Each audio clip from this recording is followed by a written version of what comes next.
Hello guys, welcome to Ed Sarathi. Ed Sarathi में आप सभी का स्वागत है। सो गाइस, हम डिस्कस कर रहे हैं comprehensive course on UPSC CSAT. Guys, ये कोर्स बिल्कुल फ्री है और एड सारथी के यूट्यूब चैनल पे अवेलेबल है। To enroll for this course क्योंकि ये आपके UPSC prelims point of view से काफ़ी ज़्यादा हेल्पफुल होने वाला है। साथ ही साथ एड सारथी का एक और इनिशिएटिव है जो कि है लॉजिकल गेसिंग एंड एलिमिनेशन ट्रिक कोर्स। इस कोर्स में आपको गाइड किया जाएगा that how you can boost your prelims score bye 15 to 20 marks. अगर आप बॉर्डर लाइन पे आके स्टक हो जाते हैं तो ये कोर्स आपके लिए बहुत हेल्पफुल होने वाला है। गाइस, आप इस कोर्स के लिए इनरोल कीजिए। साथ ही साथ आपको कोई भी इंफॉर्मेशन चाहिए regarding the content, regarding the mentorship program, anything, तो उसके लिए आप एड सारथी की साइट विजिट कर सकते हैं। साथ ही साथ एड सारथी का टेलीग्राम चैनल भी है, आप उसे भी ज्वाइन कर सकते हैं। टेलीग्राम पे हम सारी इंफॉर्मेशन शेयर कर देते हैं regarding the classes and all, तो आप इसे भी ज्वाइन कर सकते हैं। इसका लिंक आपको यूट्यूब चैनल के डिस्क्रिप्शन बॉक्स में मिल जाएगा। चलिए अब हम स्टार्ट करते हैं आज का सेशन। लास्ट सेशन में मैंने आपको दो प्रॉब्लम्स दी थी एज अ होमवर्क प्रॉब्लम। अब हम आज का सेशन में सबसे पहले उसका सोल्यूशन देख लेते हैं, उसके बाद हम नया टॉपिक स्टार्ट करेंगे। ये सिटिंग अरेंजमेंट की प्रॉब्लम है। क्या बोल रहा है इसमें? 4 children are sitting in a row. A is occupying the seat next to B but not next to C. इसके हिसाब से A B के बगल में बैठा हुआ है, ठीक। लेकिन साथ में एक चीज और भी लिखी है, A is occupying the seat next to B but not next to C, यानी कि इस जगह पे C नहीं हो सकता, ठीक। फिर लिखा है if C is not sitting next to D, यानी कि C और D अगर अगल बगल नहीं बैठते हैं तो आपको ये पता करना है who is (R) occupying adjacent to D, यानी कि D के पास में कौन बैठा हुआ है। सिंपल सी बात है, दो ही लोग बचे, चार ही लोग हैं, A B C D। B और A की पोजीशन ये हमने फिक्स कर ली और C और D को अगल बगल नहीं बैठना है और C यहाँ नहीं बैठ सकता तो हम C को यहाँ बैठा दें, ठीक। और C और D को बगल में बैठना नहीं है तो आप यहाँ बैठा दीजिए। पूरा अरेंजमेंट क्या बन गया? CBAD। ये आपका अरेंजमेंट हो गया। अब क्वेश्चन में आपको पता करना है D के बगल में कौन बैठा है, तो D के बगल में A बैठा है। Right answer is B। Clear? Next problem पे आते हैं। नेक्स्ट आपकी पजल की 2018 के क्वेश्चन पेपर की प्रॉब्लम है। इसका सोल्यूशन देखते हैं। क्या कह रहा है इस प्रॉब्लम में? A plan of a office block for 6 officers ABCDEF is as follows. कोई एक प्लान आपका दिया हुआ है ऑफिस ब्लॉक का, ठीक। उसमें 6 ऑफिसर्स हैं ABCDEF। अब उनके सिटिंग अरेंजमेंट बता रहा है कि कौन कहाँ पर बैठा हुआ है, ठीक। उसी की प्रॉब्लम है। देखिए, both B and C occupy offices to the right of the corridor as one enters the office block. तो हम मान लेते हैं ये हो गया एंट्रेंस, ठीक है। अगर ये एंट्रेंस हो गया तो राइट साइड इधर हो जाएगा, है कि नहीं, और लेफ्ट साइड हो जाएगा इधर। अब देख लेते हैं कि किसका हमें सीटिंग प्लान कहाँ कहाँ प्रॉब्लम के हिसाब से बताया जा रहा है। लिखा है both B and C occupy office to the right of the corridor, यानी कि इधर बैठे हुए हैं B और C। अभी ये नहीं पता कि कौन कहाँ बैठा हुआ है, बस लिखा हुआ है कि B और C यहाँ पर राइट साइड में है। And A occupies in the left of the corridor, और A लेफ्ट में बैठा हुआ है। E and F occupy offices on opposite sides. E और F को ऑपोजिट साइड्स में बैठना है, ठीक है। और साथ में साथ ये भी लिखा हुआ है but their office do not face each other, यानी कि अगर E लेफ्ट में बैठे तो F राइट में हो और इन दोनों की ऑफिस आमने सामने नहीं होनी चाहिए, यानी कि इनके ऑफिस को एक दूसरे को फेस नहीं करना चाहिए, ऐसा होना चाहिए। तो ये कहीं हम लिख लेते हैं। अभी हमें ये नहीं पता कि कहाँ पे बैठे हैं ये लोग, लेकिन ऐसा हम क्रॉस बना के साइड में लिख लेंगे। फिर लिखा हुआ है the offices of C and D face each other. C और D का ऑफिस आमने सामने है, तो C इधर है यानी कि D इधर हो जाएगा।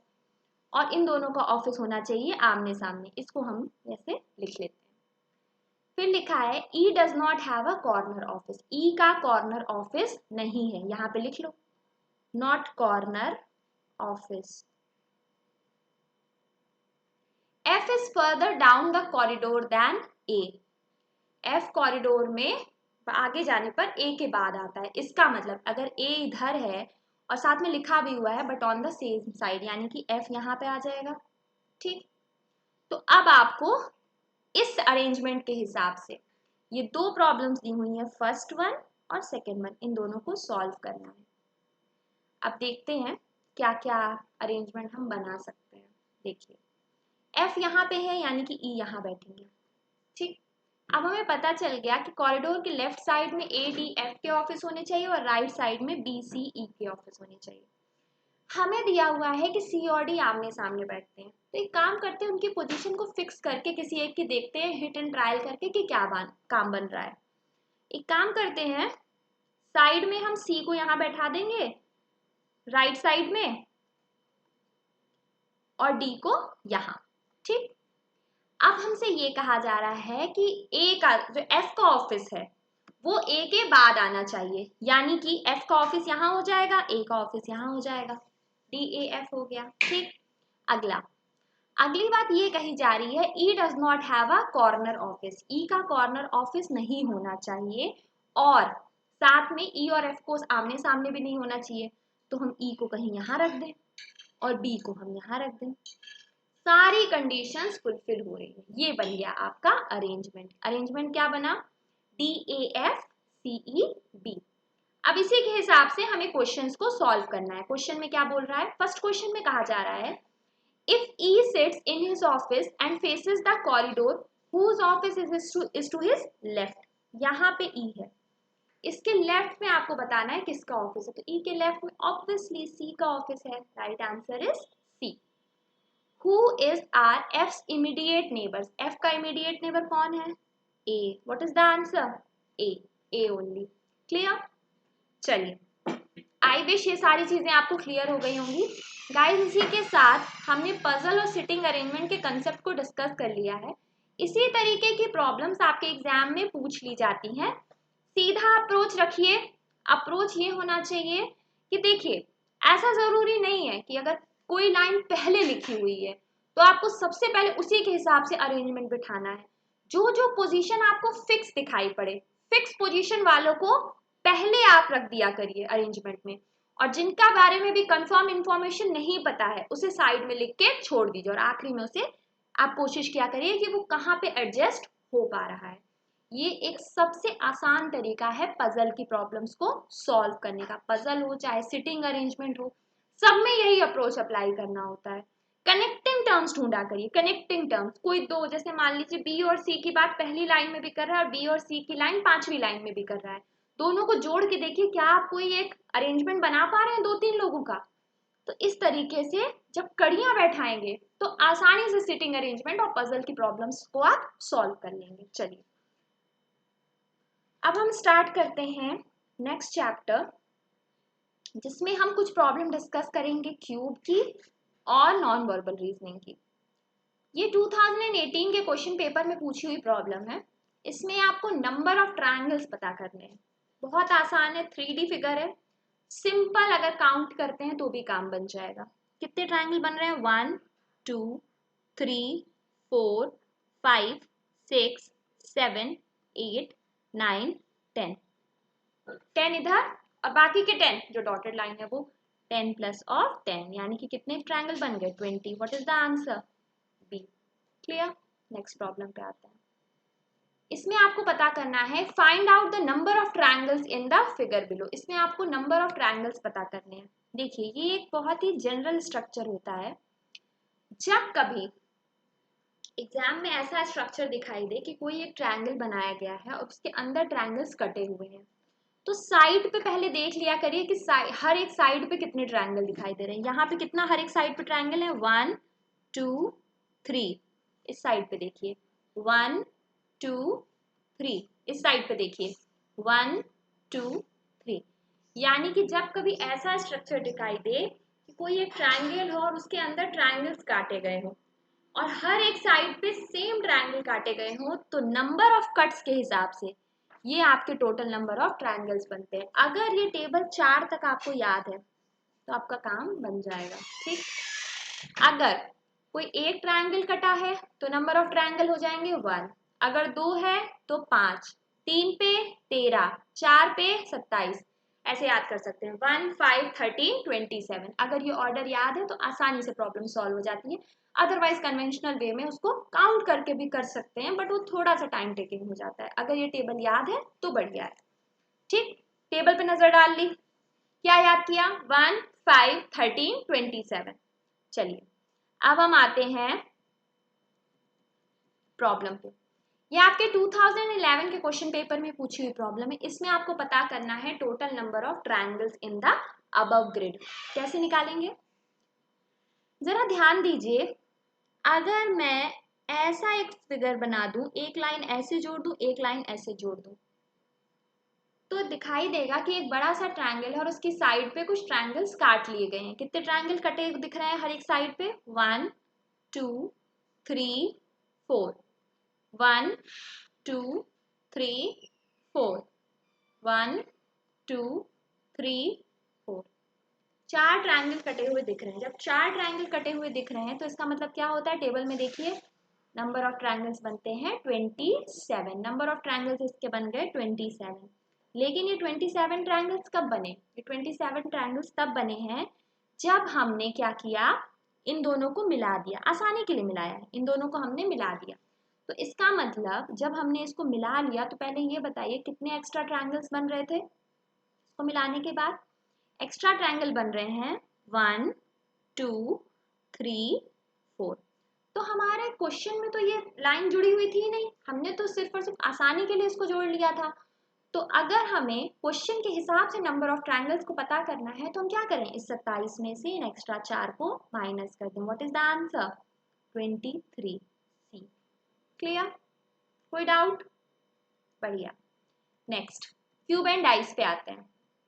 देखिए, अगर मैं बात करूं क्यूब की और डाइस की, डाइस भी क्यूब ही होता है, ठीक है, सिंपल स्ट्रक्चर है। इस पे प्रॉब्लम्स आपके एग्जाम में कई बार पूछी गई है। डाइस पे डायरेक्ट प्रॉब्लम्स आती हैं और अगर आपको थोड़ा सा आइडिया है तो आप बिना समय बर्बाद किए डायरेक्टली देख के आंसर कर सकते हैं कि इसका आंसर क्या होगा। ये सारी एक प्रॉपर्टी होती है क्यूब की। क्यूब एक 3 डायमेंशनल स्ट्रक्चर है जिसमें लेंथ बराबर, ब्रेथ बराबर, हाइट होती है, ठीक। अब आप खुद बताएंगे कि क्यूब में कितने फेस या फिर सरफेस होते हैं? 6 होते हैं, ठीक। Left, right, up, down, front, rear, ठीक। एज कहाँ पर बनता है? कमरा देखिए अपना, जिस रूम में बैठ के पढ़ाई कर रहे हैं उस रूम को ही देख लीजिए। अब ये बताइए एज कहाँ बनेगा? जहां पे कोई 2 फेस मिलते हैं वहां पे एज बनता है। रूम को जरा देखिए और जरा गिन के बताइए कि कितने एज बन रहे हैं, गिन के बताइएगा। 1, 2, 3, 4, 1, 2, 3, 4, 4, 4, 8, 9, 10, 11, 12। कितने एज बने? 12 एज बन गए, यही तो लिखा है।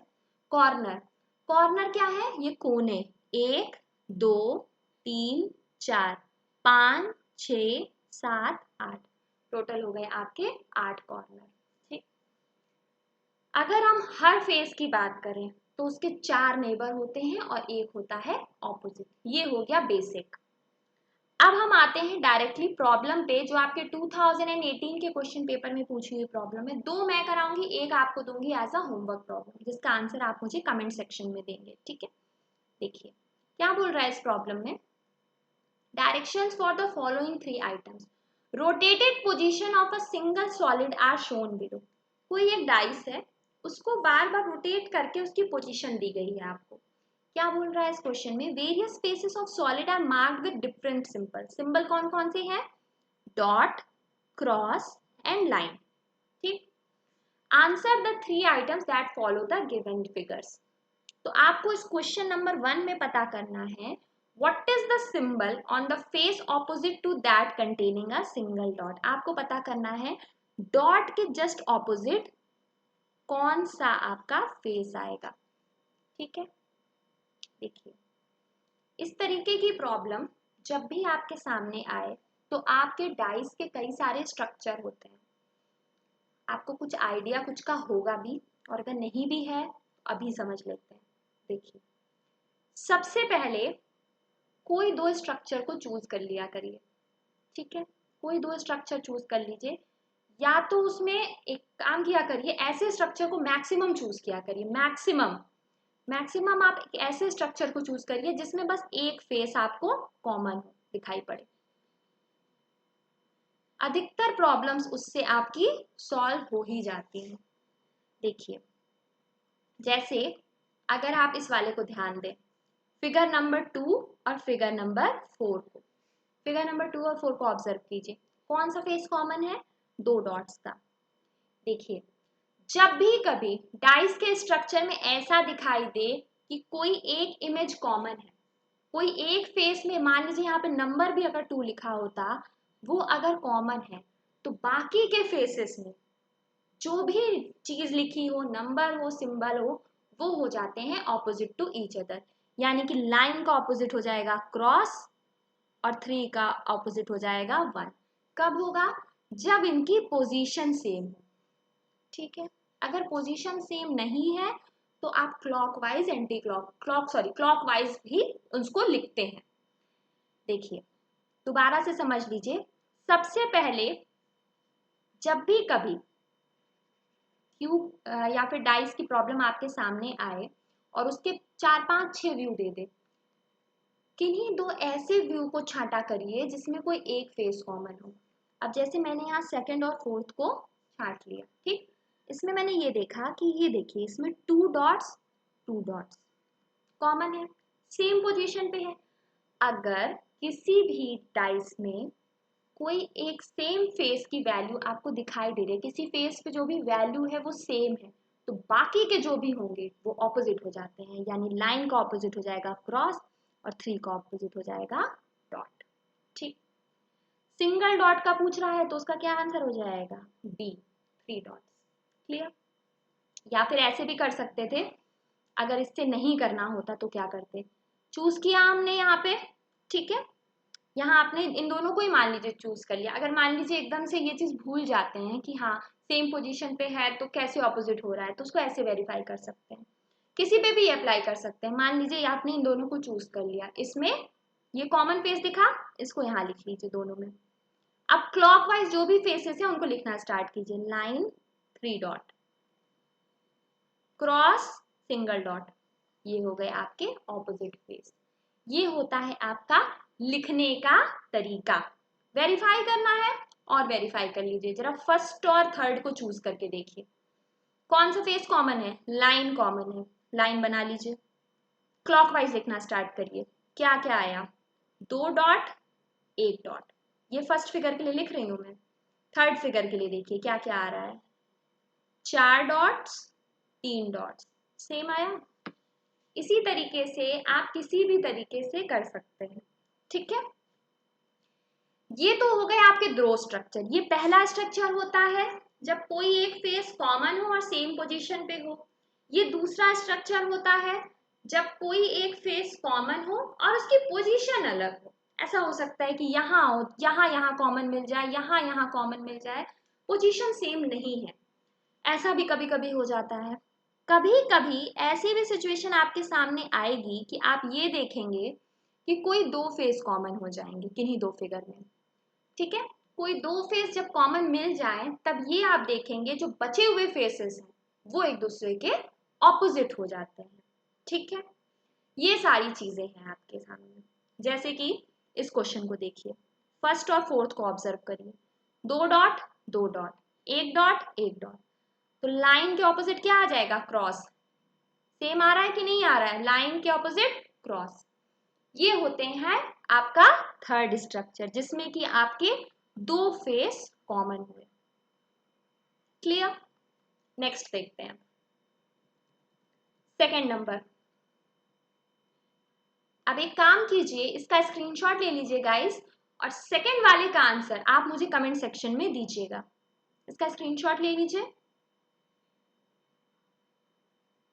ऑल्दो ये सारी चीजें मैंने अभी डिस्कस कर दी हैं, बट एक बार आप भी हाथ चलाइएगा, किसी भी तरीके से करिए। एक चीज मैं बता दूं, मैं जब भी क्यूब एंड डाइस पढ़ाती हूँ तो स्टूडेंट्स ये कहते हैं मैम ये वाला चूज कर ले, तो मैम वो वाला चूज कर ले, तो उस पर मेरा रिप्लाई अभी से यही आ रहा है, आपका जो मन करे वो चूज कर लीजिए, इट्स अप टू यू।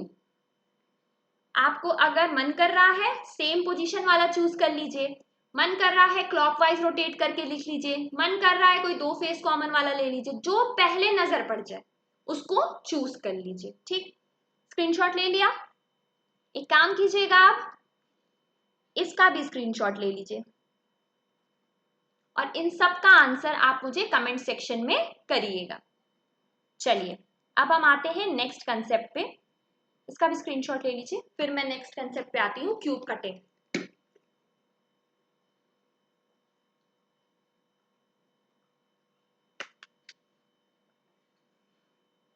चलिए क्यूब कटिंग की अगर मैं बात करूं तो कई बार एग्जाम में प्रॉब्लम कैसी बनती है, लिखा रहता है कोई आपका क्यूब है, ठीक है, उसको पेंट कर दिया गया और उसके बाद उसको काट दिया गया, ठीक है, तो आपसे कभी कभी पूछ लिया जाता है ऐसे कितने क्यूब बनेंगे जो 3 साइड से पेंटेड हो, कभी पूछ लिया जाता है 2 साइड से पेंटेड हो, कभी पूछ लिया जाएगा 1 साइड से पेंटेड हो, कभी ये पूछ लिया जाएगा कि पेंटेड ही ना हो, ये भी पूछ लेता है कई बार एग्जाम में। तो एक बात याद रखिएगा, जब भी क्यूब कटिंग की बात आती है ना तो हमेशा 3 डायमेंशनल कटिंग होती है, कभी भी 2 डायमेंशनल कटिंग नहीं होगी। जैसे मान लीजिए मैं इस क्यूब में 2 कट लगाने जा रही हूँ, ठीक, सबसे पहले मैंने इस एक्सिस के अलॉन्ग 2 कट लगाए, सब भूल जाइए क्या फॉर्मूला पढ़ा था आज तक, वो सब भूल जाइए, बस ये याद रखिए कि मैंने 2 कट लगा दिए। ठीक, अब ये बताइए ये जो 2 कट्स मैंने लगाए हैं इनके बाद जो आपको 3 हिस्से कट के मिले, क्या वो क्यूब है कि क्यूबॉइड? क्यूबॉइड क्या होता है? क्यूबॉइड मतलब घनाभ, जिसमें L does not equals to B does not equals to L, LBH बराबर नहीं होता है, वो होता है आपका क्यूबॉइड यानी कि घनाभ। क्यूब होता है आपका घन। ठीक, ये कटिंग की आपने। अगली कटिंग आप कैसे कर सकते हैं, तो अभी आपको क्यूबॉइड मिला, अब आप अगली एक्सिस पे कटिंग करिए। कैसे करेंगे? इस तरीके से। ठीक, अभी भी जो स्ट्रक्चर मिले कटने के बाद, क्या वो क्यूब है? नहीं, क्यूबॉइड है। फिर ऐसे कट करना स्टार्ट किया, थोड़ा सा ये एक्चुअली पेन टैब वर्क नहीं कर रहा है मेरा प्रॉपरली, जस्ट अ मिनट। तो किस तरीके के स्ट्रक्चर आपको मिल रहा है? अब आपको जो स्ट्रक्चर मिला वो मिला आपको क्यूब। मतलब क्या समझा आपने? मतलब ये समझने की बात है, देखिए मोटी मोटी बात यही है, जब भी क्यूब कटिंग की बात की जाएगी, अगर ये कह रहा है कि कोई 4 सेंटीमीटर का क्यूब है, उसको 1 सेंटीमीटर के छोटे छोटे क्यूबों में काटा जा रहा है, तो हमेशा याद रखिएगा कटिंग हमेशा 3 डायमेंशनल ही की जाएगी। यहां मैंने दिखा दिया क्यों। जब तक 3 डायमेंशनल कटिंग नहीं करेंगे आपका क्यूब आपको नहीं मिलेगा, पहली बात। दूसरी बात, x की वैल्यू क्या होती है? Number of smaller cube at 1h, वो होती है x की वैल्यू। x जो है वो क्या होता है? x होता है सिंपली, मान लीजिए अगर ये बोल दिया जाए कि 4 सेंटीमीटर के क्यूब को 2 सेंटीमीटर के छोटे छोटे क्यूबों में काटा जाता है, तो x की वैल्यू हो जाएगी 4/2। यानी कि आपको जब भी प्रॉब्लम में ये दिखाई दे कि किसी एक बड़े क्यूब में से छोटे क्यूब को काटा जा रहा है, तो सबसे पहले एक काम करिएगा, x की वैल्यू निकालने के लिए लेंथ ऑफ बिगर क्यूब को रखिएगा न्यूमरेटर में और स्मॉलर क्यूब को रख लीजिएगा डिनोमिनेटर में। ठीक है, अब इसके अलग अलग फॉर्मूले होते हैं। जैसे फॉर्मूले क्या होते हैं, अब जैसे मान लीजिए इसी प्रॉब्लम में आपसे ये पूछ लिया जाए कि आप ऐसे क्यूब पता करिए जो तीनों साइड से कलर्ड हो, तो जरा एक बार मुझे सोच के बताइएगा, जरा वीडियो को थोड़ी देर के लिए पॉज कीजिए और मुझे सोच के बताइए कि अगर मैं ये पूछ रही हूँ कि ये कोई एक क्यूब है, उसको मैंने पूरा लाल रंग से कलर कर दिया, उसके बाद मैंने कहा ठीक है इसको काट दो, इसको पीसेस में काट दो, अब इसमें जो ऐसे क्यूब कौन से होंगे जो तीनों तरफ से कलर्ड हो? बताइए कौन से होंगे, सोच के बताइए। कॉर्नर क्यूब्स होंगे। कैसे? सीधी सी बात है, सीधी सी बात है, ये वाले जो क्यूब होंगे, ये वाले यही तो होंगे, यही हो जाएंगे कॉर्नर क्यूब। और किसी भी क्यूब में नंबर ऑफ कॉर्नर्स कितने होते हैं, अभी जस्ट मैंने बताया था 8 होते हैं। ठीक, ये हो गया आपका 8। ठीक, अब अगर मैं बात करूं टू साइडेड कलर क्यूब की, यानी कि दो साइड वो कलर्ड हो, वो कौन से क्यूब होते हैं, वो हमेशा होते हैं एज क्यूब। एच क्यूब कैसे निकालेंगे, सिंपल सी बात है, ये दो को आपको एक्सक्लूड करना है ना कैलकुलेशन में, ये दो कॉर्नर क्यूब्स को हटाना। अगर ये टोटल मान लीजिए x है और इन दो को आपको हटाना है, तो ये बीच की वैल्यू कितनी हो जाएगी, x माइनस ऑफ 2। यही वाला तो क्यूब होगा जो दो साइड से कलर्ड होगा, ये जो बीच वाला क्यूब है। और कोई होगा क्या, यही वाला होगा, यानी कि इसकी वैल्यू क्या हो जाएगी, x माइनस 2। और टोटल कितने एज होते हैं, ये एज ही तो है, ये एज है ना, तो कितने क्यूब बने, 12 इंटू एक्स माइनस 2। ठीक, सिंपल फॉर्मूला है। अब अगर मैं बात करूं वन साइडेड कलर क्यूब की, यानी कि जो सरफेस पे आएंगे वो क्या होते हैं, सरफेस, कितने सरफेस होते हैं क्यूब में, कितने सरफेस होते हैं, 6 होते हैं, यानी कि 6 into x minus 2 whole square. ये फॉर्मूला है। अगर कभी ये पूछ ले कि जीरो साइडेड कलर क्यूब, यानी कि ऐसा क्यूब जिसमें कलर ही नहीं है, यानी कि कोर क्यूब या फिर इनर सेंट्रल क्यूब, तो उसका फॉर्मूला बन जाता है x माइनस 2 होल क्यूब। ये इंटरनल क्यूब होता है। ठीक, ये कुछ फॉर्मूले हैं जो अगर आपको याद है तो आप डायरेक्टली क्वेश्चन में जो भी दिया जाए सब्स्टिट्यूट करके निकाल सकते हैं, उसमें कोई प्रॉब्लम नहीं आएगी।